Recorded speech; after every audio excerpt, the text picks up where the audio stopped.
সম্প্রতি বিরাট কোহলি অবসর নিয়ে নানা গুঞ্জন ছড়িয়েছে ক্রিকেট মহলে, বিশেষ করে ২০২৪ টি-টোয়েন্টি বিশ্বকাপ পর তার ভবিষ্যৎ করা নিয়ে প্রবল পরিকল্পনা নিয়ে অনেক জল্পনা তৈরি হয়েছে।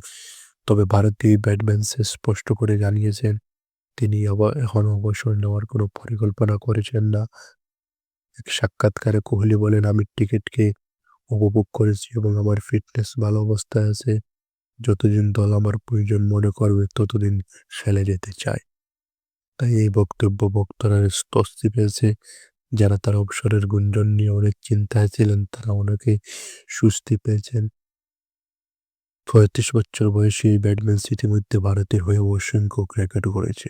এখনো দলের গুরুত্বপূর্ণ অংশ, বিশেষ করে বড় ম্যাচে তার অভিজ্ঞতা ভারতীয়ের এক অমূল্যবান।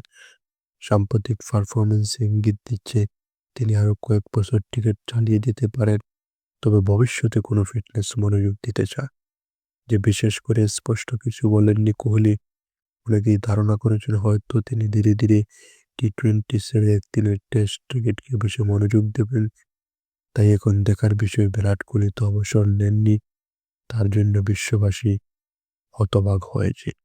কেননা বিরাট কোহলি অবসর নিলে বিশ্বের অন্যান্য টিমগুলো স্বস্তি পেত, কিন্তু বিরাট কোহলি তা হতে দেননি।